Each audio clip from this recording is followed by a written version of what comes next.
If God calls you into his house, brings you out of the world that you've been, and then puts you in his position, never do to be pleased by man. Our master used to walk, but do it to be pleased by his Father in heaven. So do and you please God. Because if you do that, you want to do what man wants, you will appreciate. Walk at the word of God as you preach the gospel. The one you see is moving in evil, you pray. That's what God called us for to do. The world has consumed the earth because we want to be appreciated by people. Someone tells you to go for a certain day, and you say, let me abandon things for God. You want to be appreciated by people and you want to please them. But even if you go and eat everything, you shall bring ourselves. Yet God has not appreciated you. So if that person approaches you, tell that person sorry. If you haven't told, keep quiet and leave it there. Even though he hates you, God won't hate you.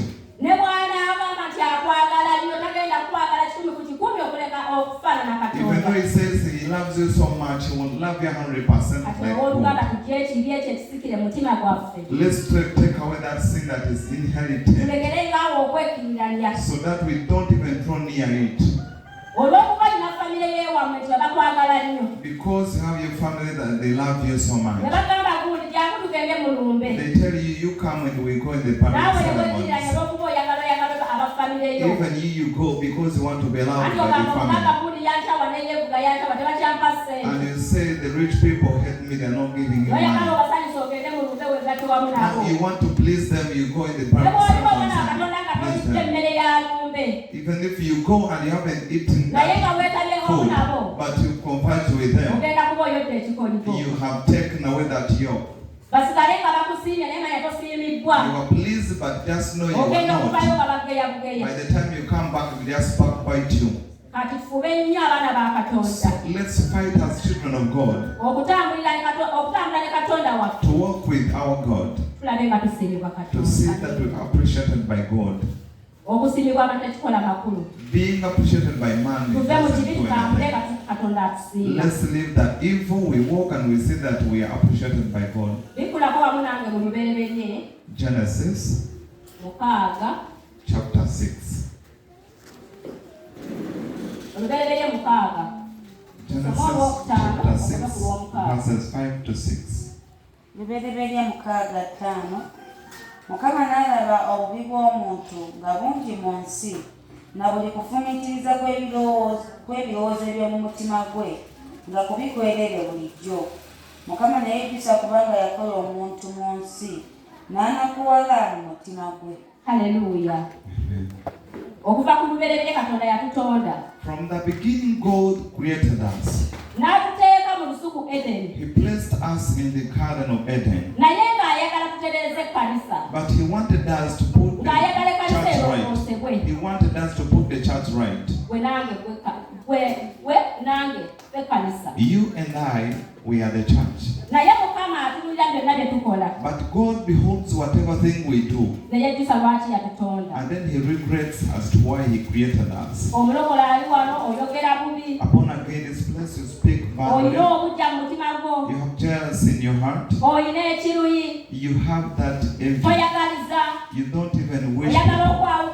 You don't want to separate people. God doesn't want. You're still captured. What are we going to do to be delivered? Who can know you?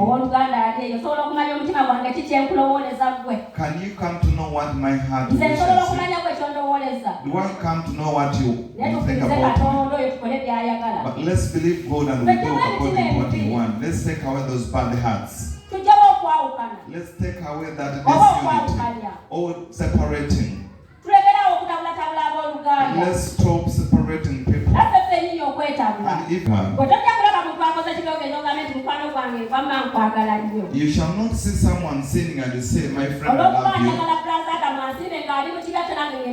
Because you want your friend to appreciate in sin.